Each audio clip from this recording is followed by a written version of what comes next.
Okay, today on Chump Talk, we are joined by NCAA Division I defenseman Tyler Spott. He is entering his third season with Northeastern University, and he joins us now. Ty, thanks so much for coming on.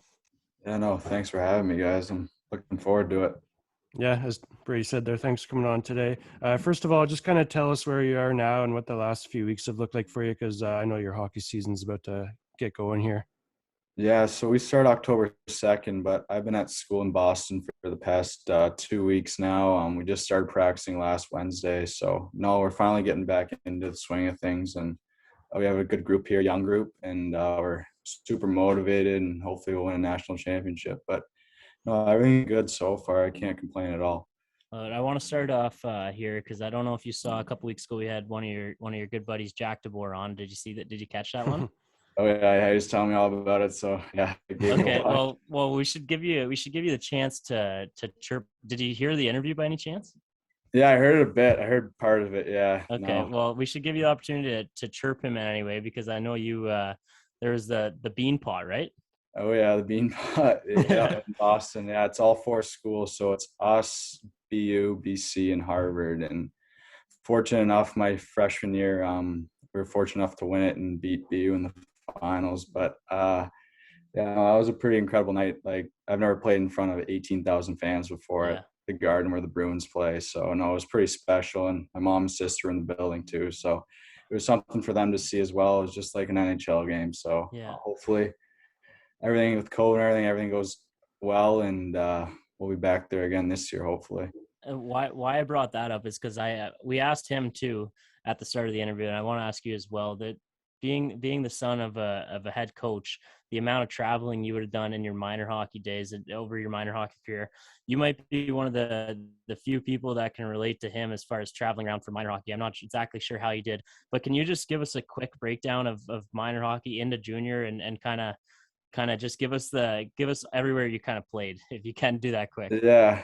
No, so Jack and I were both born in Ann Arbor, Michigan, right in Plymouth there, and our dads were coaching the Plymouth Whalers at the time when they had a team. I think they're the Flint Firebirds now, so that was in 2000, and then 2001, 2002, we moved back to Ontario, and our dads got the job with the Rangers. So I grew up in Kitchener all the way till grade 8. Jack and his dad, obviously, he got the job in Florida and then New Jersey. And my dad didn't go along with them. My dad stayed back in Kitchener. We all did. And then I took over the head coaching job, and we were there till 2013. So my dad was hired by the Toronto Marlies in the AHL. And so me, my sister, and my mom, since I was going to grade 8 at St. Luke's in Waterloo, and he decided he was going to commute every day in and out of Toronto back to Waterloo. And oh wow, really? Yeah. So he did that for a year, and he's like, "This is too much. Like the traffic's too brutal. I'm sure you guys know." And so I graduated from St. Luke's in grade 8, and then we made our whole family. We moved to Toronto and lived right in the city in North York there. And I went to St. Mike's, which is an all guys private school in the city, and met some of my best friends there. And I was there till grade 11, end of grade 11. And I was fortunate enough, I played for the Marlies for 2 years. Played with some unbelievable players, obviously. A lot of NHL players now, like Jack Hughes and Keel Thomas and stuff. Kevin Ball, so it's pretty fortunate enough, and I developed my game a lot. And I was fortunate enough to get drafted in the USHL by Hamilton. And then after I went to the U.S. national camp when I was 16, I think, and Northeastern reached out and showed some interest. So I went and toured there and stuff, and I'm here now. But so after grade 11 at St. Mike's, I played for the Buzzers when I was 16 for a year in the OJHL after the Marlies. And so 1 year at the Buzzers, and then grade 12, I made the tough decision to leave home finally.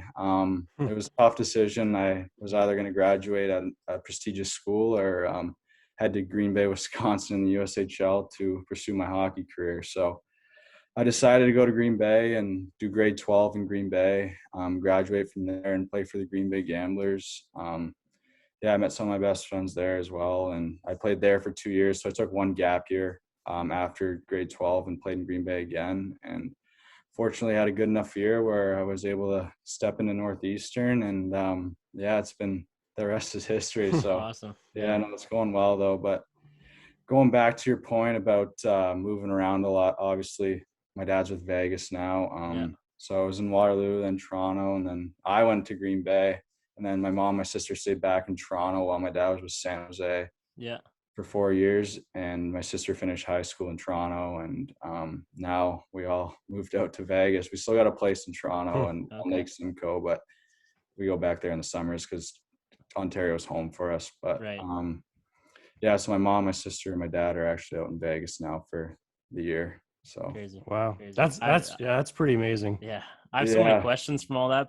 I know that. I was just going to say that too. I was just going to say, like, that's like a lot of great like stuff there. And there's so many questions to go off of that, but let's kind of start like back closer to the start of things. So just going back to Kitchener here, Brady and I, we live like 20 minutes outside of Kitchener. Whenever we go to OHL games, we always go to the Odd there. So just talk about any memories or highlights that you have from your time just going to the Odd. I'm sure you're around the players all the time, just things that you remember from growing up around Kitchener. Yeah, no, we were fortunate enough. 2003, the Rangers won the Memorial Cup there, and me and Jack were always around the rink and with Gregory Campbell and Mike Richards, longtime NHL players. Legendary teams there. Yeah, no, they had special groups there, and just like being around the rink, honestly, a lot of kids don't get to experience that type of stuff, and we were fortunate enough to do so. Like after practice, me and Jack are 5, 6 years old, jumping on the ice with the players. Like it's just all fun and games, and they're obviously like tripping us and messing with us, but we don't care. We're just having a blast. So, but for me, Waterloo's still home and it'll always be home. Like lived there for 14 years of my life, and my best friends are in Waterloo still. Like whenever I go home for the summers to Lake Simcoe and Cottage, I always make sure to go to Waterloo for a couple weekends just see my buddies. Cause like I said, all my best friends are still in Waterloo. But like memories in Kitchener at the Odd, like Ryan Murphy. I'm sure you guys know him, the offensive defenseman. He's a heck of a player. Like he was always messing with me when I was at the rink and stuff like that. And then I got to know like Gabriel Landeskog really well. Funny story. I think they were together in Kitchener, so they like came over for dinner one night and like we were playing mini sticks and stuff. Nice.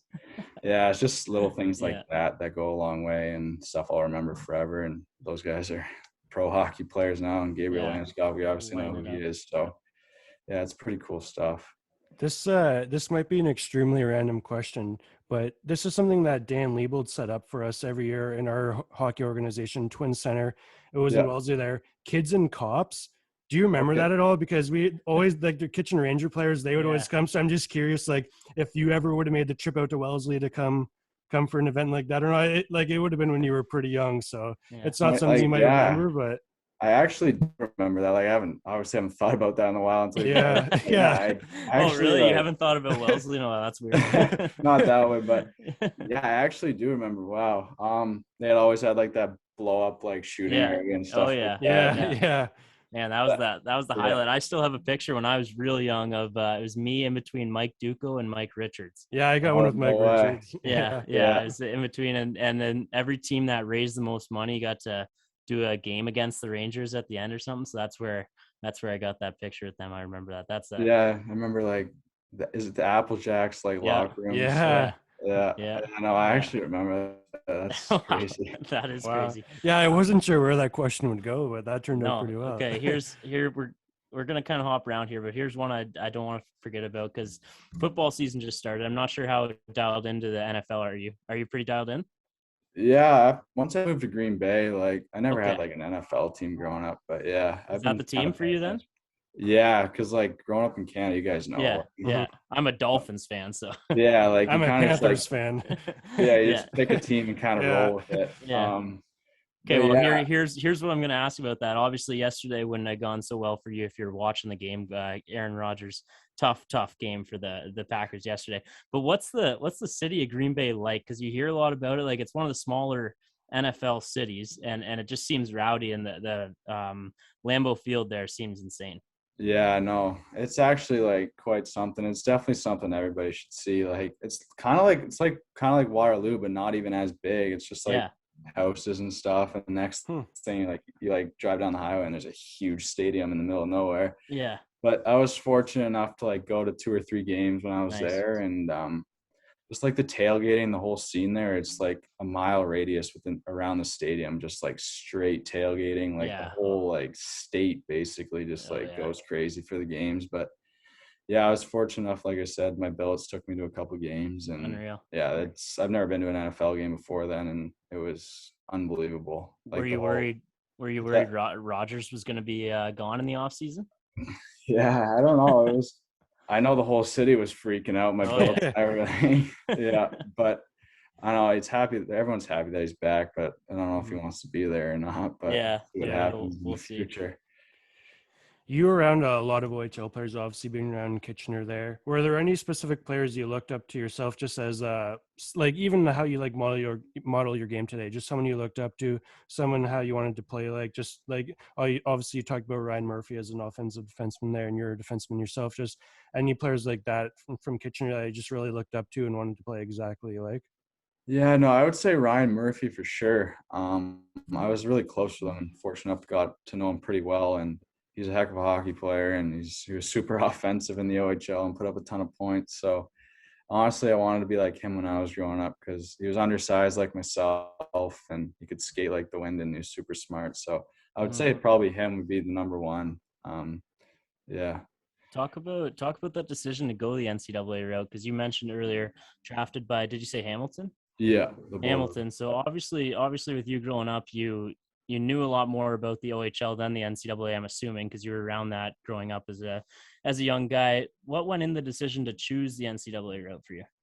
Like you said, yeah, I was around the OHL a ton growing up, at the odd and stuff. But I was I'm an undersized defenseman still, but I was pretty immature to say when I was in my OHL draft year. I was probably like 5'8", 5'9", 155 pounds. Like, I don't know, I was just undersized and I needed to take more time to mature, and I felt like the NCAA route was better for me. My dad played in college as well. He played at Colgate Division I. So, yeah, just more like I needed to mature as a player and grow up a little bit before. Like, obviously, stepping into the OHL as a 16-year-old is pretty tough. So, yeah, for sure. There's some. My body just wasn't physically ready for that. So I just thought I'd take more time and develop my game as a player and grow and get stronger. So I thought the NCAA was a better route for me. Okay, and then talk about there's two different jumps you've made over your career so far. So you started OJHL that 1 year. That's a league around Toronto, and we're familiar with that league. So you went from there to the USHL. That first jump, give us a comparison in leagues there. Like how much of a jump is that? I'd say it's pretty similar. The biggest jump was from the Marlies to the OJHL, I would say, because you're going playing kids your own age to playing kids. Actually, a kid on my team here is he's a 96 and I'm a 2000. He played for Newmarket. He was an O-Rager. I was 16 years old. So we're still joking about that. But he's on your team now too. Yeah. That's awesome. Yeah, it's pretty funny. He's actually from Woodbridge, Vaughan area in Ontario. But yeah, I'd say that was the biggest jump. Like, I was too young. I was 16. My parents didn't want to buy the dental insurance, so I didn't wear a visor. I wore the bubble. I was one of the kids that stuck out with the bubble. But yeah, honestly, that jump was pretty like eye-opening to me. Just going against like 21-year-old, 20-year-olds. When I'm 16, I'm still an immature young kid, and just like playing like and battling in the corners and stuff against kids that are 6'3", 215 pounds. It's just a big jump. Yeah. But honestly, it made me a better player, and it helped me jump right to the USHL. And I would say they're pretty comparable leagues. Obviously, the USHL is pretty well known, and I thought it was just a better fit for me than the OJHL. So honestly, yeah, it was a pretty big jump, but it honestly helped me as a player in the end. And then going to NCAA, there's a ton of really good hockey players in the NCAA. Your first season, 2019-2020, and then last year, your second season, 18 games. It was COVID kind of shortened the season, if I remember last year. Yeah, so we actually didn't start till like mid-November. It was kind of like we go to the rink every day and be like, "Are we playing this weekend? Are we playing this weekend?" That sucks. Yeah, but honestly, we were fortunate enough to play. The OHL kids weren't, which was really sad, but we were fortunate enough even just to play a couple games, and it meant the world to all of us. And yeah, no, it was no fans, but honestly, just play the game of hockey is what everyone wants to do. So So talk about your time at Northeastern so far. So that first year, 33 games played, didn't get on the scoreboard that year, but then last year, 18 games played, you got 8 points as a defenseman in 18 games. That's obviously a big step up statistically. Obviously, there's a lot more to the game than points, especially as a defenseman, and we're not seeing these games. But talk about the confidence you gained from that last year, getting 8 points in 18 games, and then to go along with that, was there like a oh shit moment going into that first season? Like in your first couple games, there a moment like, holy shit, there's some big boys out here? Yeah, like going back to what I said from the Marlies to the OJHL, it's kind of similar. Like you're going from, I was 19 years old, and next thing you know, I'm playing 25-year-olds. It's like, holy, but yeah, it's just like, actually, I think, sorry to cut you off, I think Jack told us he lined up beside a guy that had a kid or something. He was like, whoa, what am I doing here? It's just like crazy stuff. Like kids are engaged and stuff. Yeah. Like, holy, like, am I that far behind? Like, but no, yeah, it's just like what I said before. Like the guys, just every level you grow, like the next level is always bigger, always stronger, always faster. So honestly, my freshman year was a lot of learning experiences and stuff like that. And I was fortunate enough to dress 33 games and learn from our captain, Ryan Shea, who I looked up to, who's now with the Texas Stars in the AHL, and he played on the U.S. World Championship team. So he kind of took me under his wing and taught me a lot, and I can't thank him enough. But yeah, last year, I was fortunate enough to put up 8 points and get my game where I want it to be, and just looking to take the next step again this year. Talk about some defining career highlights you've had, just moments that you'll never forget, whether that's from minor hockey or playing college hockey, or just moments that, like 20 years down the road, it's just something that you won't forget. Yeah, so first one, I'll start with, I guess I'll break it down team by team, but with Waterloo, you guys know the Toyota Cup between Cambridge, Kitchener, and Waterloo? Yeah, we were fortunate enough to win that, and playing at the Odd for like an actual hockey game at the Odd for the first time was pretty awesome for me. I always dreamed of playing there, obviously growing up around it, but yeah, winning the Toyota Cup and being able to go to Japan was definitely something I'll never forget. Like I said, some of my best friends were on that team, like Parker Casey, Chris Playfair, Mitch Holscher, I'm sure you guys know. Yeah. And yeah, that was probably the first one. That was pretty special. And going to the Marlies now, we were fortunate enough to play in the OHL Cup finals. Unfortunately, it didn't go the way we wanted to, but just even to be on Sportsnet for the first time was pretty awesome. All my friends, all my family were able to watch it on TV for the first time. So that was probably pretty cool. And then going to Green Bay, honestly, just being able to like play junior hockey at one of the top junior hockey leagues in the world was pretty special for me, and to do pretty well there as well was awesome. And in Green Bay, there's not much to do on a Friday and Saturday night, so this building was sold out every night. There's 7,000 people there. That's really cool. And yeah, and then Northeastern, the Bean Pot for sure right now is the biggest moment, I guess I could say, like winning that. And that's like, there's a bunch of kids from Boston on our team, and for them to win that, that's like them winning the Stanley Cup, and because like they get to brag to all their buddies and stuff. But yeah, hopefully can win another one this year, and hopefully can win a national championship. So that's what's next, hopefully. We're not too familiar with Boston, so Northeastern, your school, how close to like Fenway Park would you be? I'm looking out my window right now and I can see Fenway. No way. Really? Yeah. Oh, that's sweet. It's unbelievable. So, are you a Jays fan?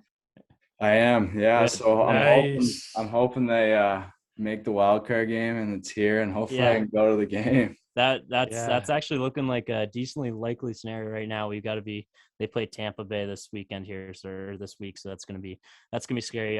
Last question: your first goal with Northeastern last year. How was that? Yeah, describe the play. Yeah, so Jordan Harris, our captain this year now, was like he changed for me, and the puck was already in the O-zone, and I literally hopped off the bench and basically took like 4 strides right in the slot, and our captain gave me a little saucer past the slot, and I just buried my head and took the hardest one-timer possibly could, and it went in. So no need to aim, just put it on net. That's exactly it. Yeah, just shoot as hard as you can. Yeah.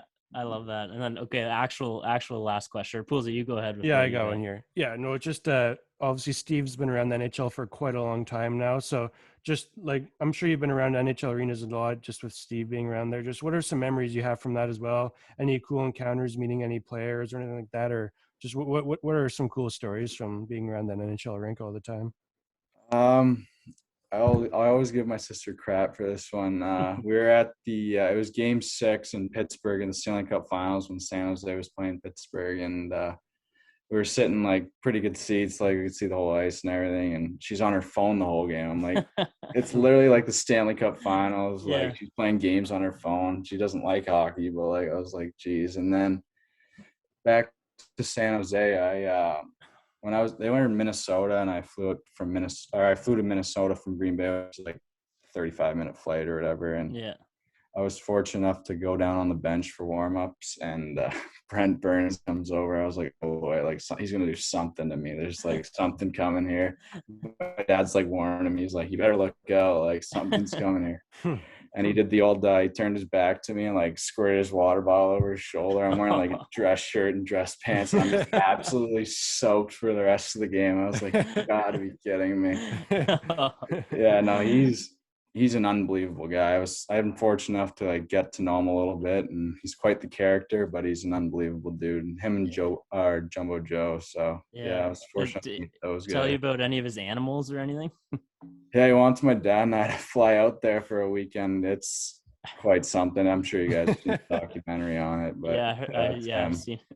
You gotta take that opportunity, I feel like. Oh, for sure. I'm sure we will soon. But yeah, he's an unbelievable guy, like I said, and he's dialed right into his body and stuff and what he eats. And yeah, he's a legit pro athlete. Yeah, that's awesome, man. Well, this has been sweet. Really appreciate you doing this. The Jays are just starting, so we gotta go watch that game. Tilt that camera for us, though. Actually, show us where you're looking at Fenway. Oh yeah, I'll just walk over here. Yeah, but it's like in the distance over there. I don't know if you guys can see. Oh wow! Oh yeah! Wow, that's a pretty sweet view.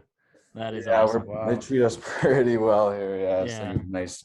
We live in a dorm, but we have full kitchen and stuff. It's brand new in the city, so. Well, hopefully wildcard game we'll see you on TV in a Jays jersey. You wouldn't be the guy to go and not wear a Jays jersey, right? No, I will refuse to cheer for the Sox. Good. Nice. All my teammates, and they're trying to get me to switch to a Patriots fan. I'm like, no. No. Yeah. Patriots and Red Sox fans might be two of the worst out there, and I'm sorry if there's people listening to this from the Boston area. I apologize. I'm sure you're a nice person, but just it's a tough look for us Toronto people. Yeah, exactly. Yeah. Ty, thanks for doing this. Hopefully we can catch up again sometime. It's been fun, and good luck with the season. Yeah, no, thanks for having me, guys. It was awesome. Yeah, thank you. Talk to you later. We'll see ya.